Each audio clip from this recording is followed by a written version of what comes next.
Who are spiritual people in this modern age? I hear a lot of mixed information about who these people are. I'm sure you do too. For me, it got very confusing. Is it religious? Is it New Age? How do you know if you're one of them? Hello and welcome, or welcome back for a fresh BLT. I never thought of myself as a spiritual person. When I heard people use this word to describe someone in the past, it was always in a religious sense. Someone who believes in God and works towards their Father's vision to bring heaven to the people of earth. While I thought this was a beautiful idea, I scoffed a little at it, because I didn't believe in their God. And to me it sounded like they were telling me to give up myself, my wants, my needs, and to become a servant of their God. What even is heaven? How can we bring something to earth if we don't know what it looks like or feels like? All their descriptions in the Bible and paintings of heaven depict holy people in robes with halos, living in clouds and being merry. How could I bring this depiction to earth if it sounded crazy to me? In my last video, I explained my intro to my spiritual awakening and how I finally found something I could surrender to. This was a big deal because I finally had an idea of what heaven looked like to me. I found something to believe in that I very much do want to bring to the people of earth. So it would seem that I could be categorized and placed into the spiritual person box then. I learned a lot about the category of spirituality. I learned all these cool new terms and definitions and how I could start applying them to my life.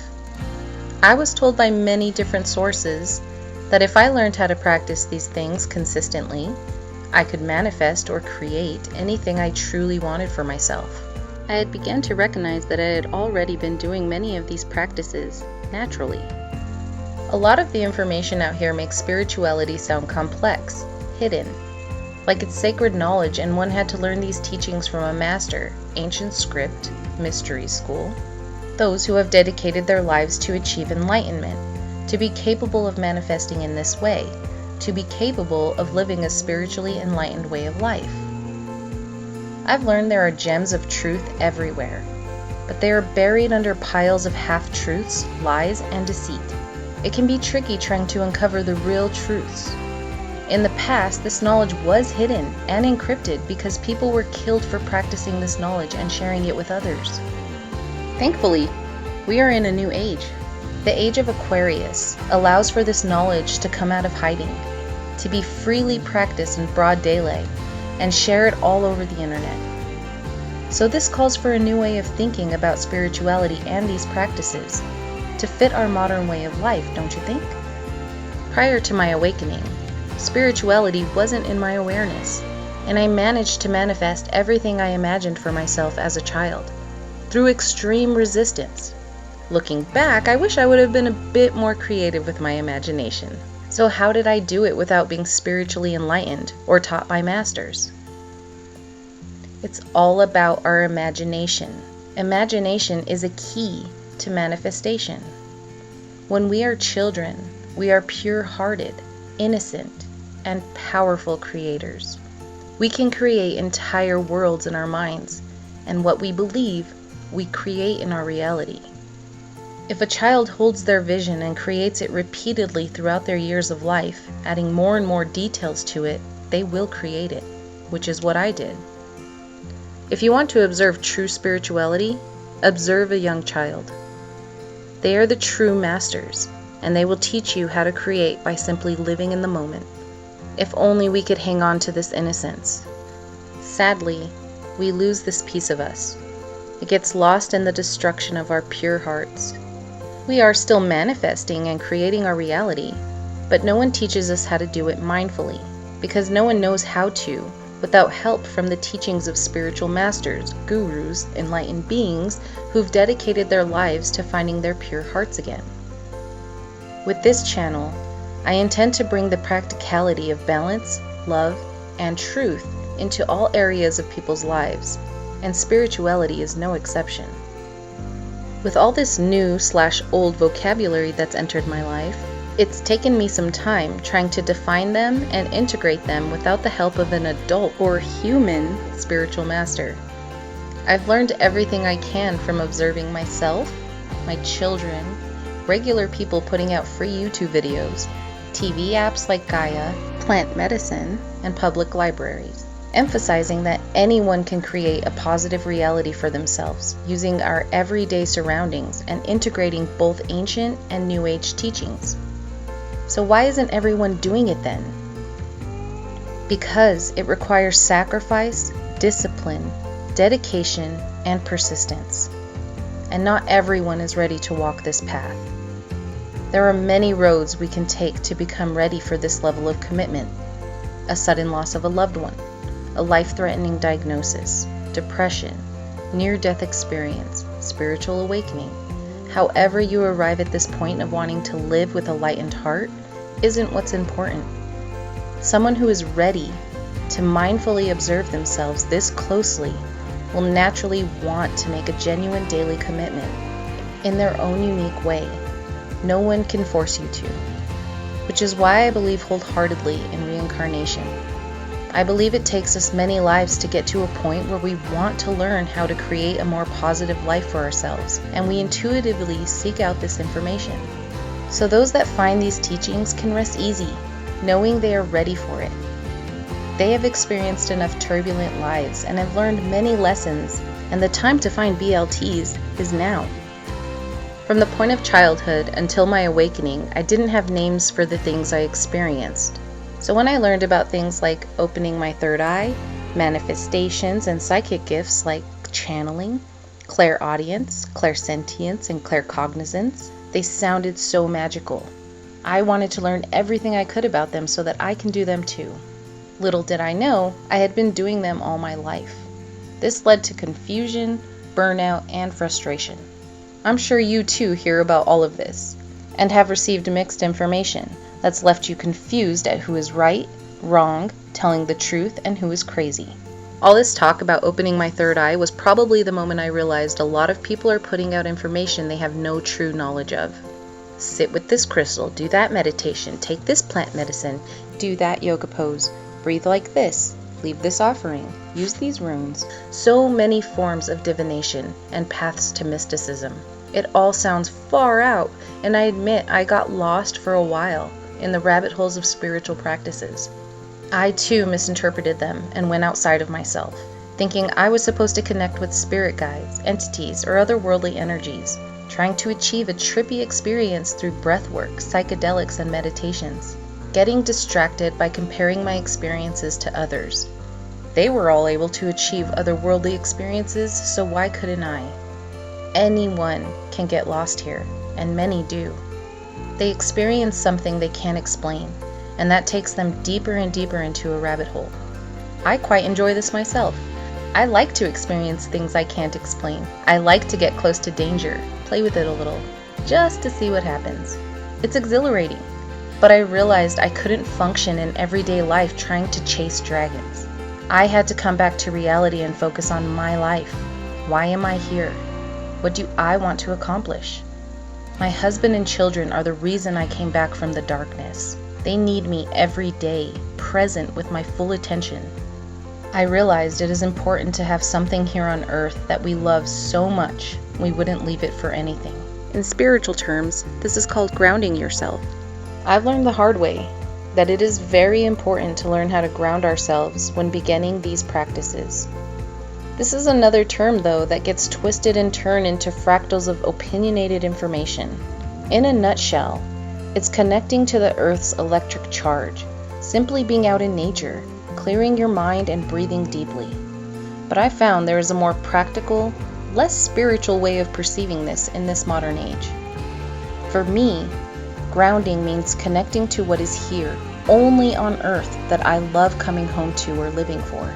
What are my most favorite earthly things, foods, drinks, items? What would be hard to leave? It was helpful to remind myself that I came here for a reason. If my soul wanted to be in the clouds chasing dragons, then I most definitely wouldn't have come to Earth to do it. So while this was fun and all, it's time to get back to my life and to bring these practices back with me and use them in a more practical sense.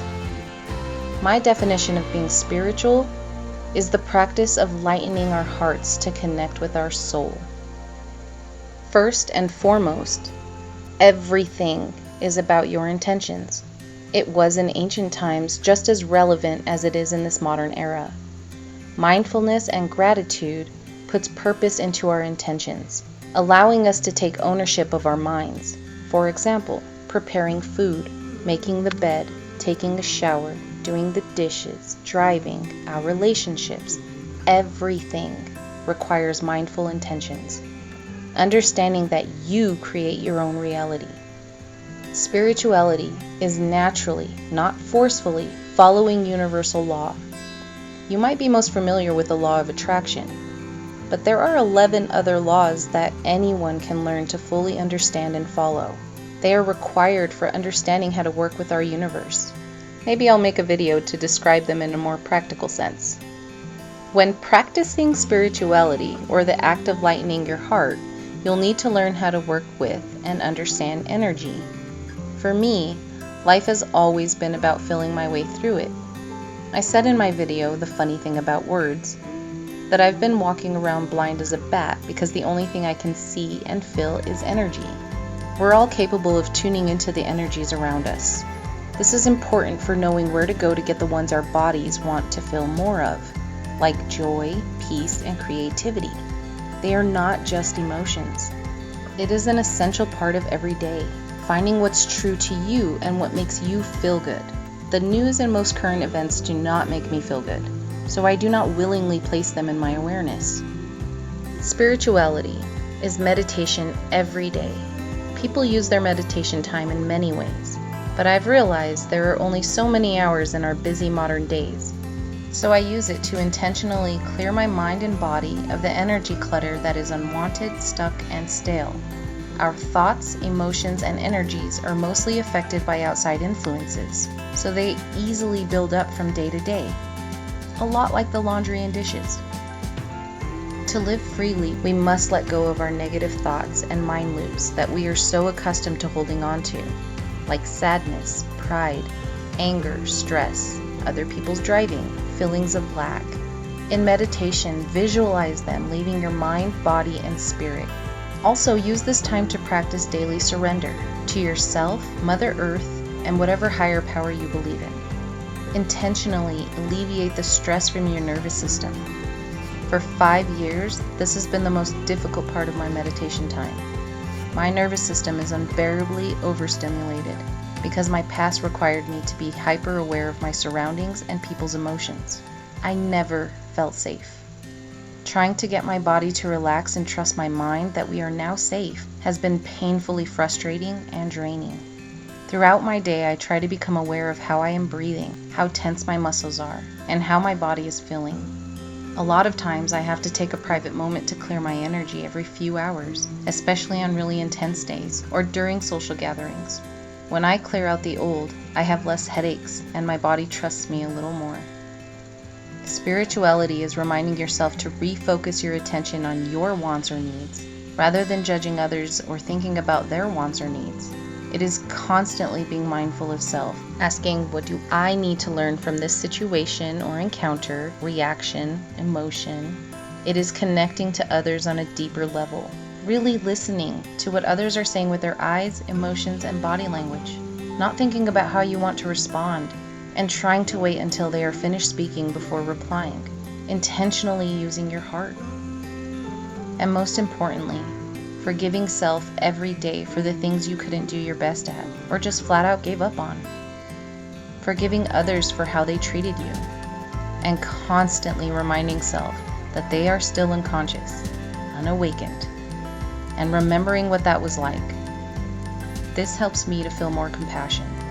Every new day is a new experience, like a live training exercise for your conscious mind and your emotional and energetic bodies. In an ordinary, practical way, this is what all those spiritual terms and practices are trying to teach us. No matter who you are or where you come from, anyone who is ready can apply these practices. You don't need to look outside of yourself for any of it. And thanks to the internet, you don't need to go on shamanic retreats or travel around the world to find a spiritual master to teach you. I learned all this from my living room and from observing myself in my everyday life. The journey is within. These practices are here to help us become aware of how powerful we truly are, and how we choose to use this power is up to us individually. But also, they affect all the energies around us. So yeah, it's a big responsibility once you do begin this journey. Practicing true spirituality is not easy, but it gives us so much in return. There is magic on this earth and everyday miracles. Through these practices, we can experience them through all our senses. Watching a beautiful river flow on TV is no comparison to feeling that river flow through your hands and feet while breathing its crisp, humid air deep into your lungs and feeling its essence throughout your entire body. All the true masters know that we cannot experience these practices through text or videos, but you can in everyday life no matter what circumstances you were born into. After returning from the rabbit holes I dove down, I learned it doesn't end here. There are levels of growth in every practice, and I don't think they ever end. The more we practice, the more we learn. Being awake is being aware that we really don't know anything at all. Everything has something new to teach us. It really is up to each person how far they want to go. I learned enough to become grateful for being the weirdo that I am, for the life I created, and the harsh lessons I had to learn to get here. I was unconscious for nearly 30 years. I spent most of my life with my head in the clouds, outside of my body, never appreciating what I was experiencing here on Earth. It breaks my heart that I can't really remember much of my life with my husband before we chose to have kids, or my babies being babies. I can't remember many of the good parts of my teenage years or my childhood. There is so much I'm still working on and uncovering. What's important is that I'm happy now. I'm conscious now. I'm here in my body experiencing everything now, even the really painful stuff. I have learned to appreciate them because I am determined to remember these moments of my life. Every second counts with my family. Every breath I take, every feeling I feel counts. I have new eyes to see with, both literally and metaphorically. I went blind as a teenager and recently got LASIK. My eyes are now wide open, taking in everything I missed before. With these practices, I experience miracles all the time. And just because they are not observed by the rest of the world as miracles, doesn't matter to me anymore. I see and feel them for what they truly are. Spirituality is the practice of connecting with your soul. Practice leads to becoming. Once we become the 3D version of our soul, it is no longer practice. It is a state of being, a human being of soul. This is the piece of heaven that I found, and I wish for everyone to experience it too. It will change this world for the better. I am the Ugly Duckling1111. I hope you enjoyed listening to my perspective. Let me know some of your magical experiences in the comments below. I look forward to reading them, and I hope you'll join me again for my next BLT. Peace and love.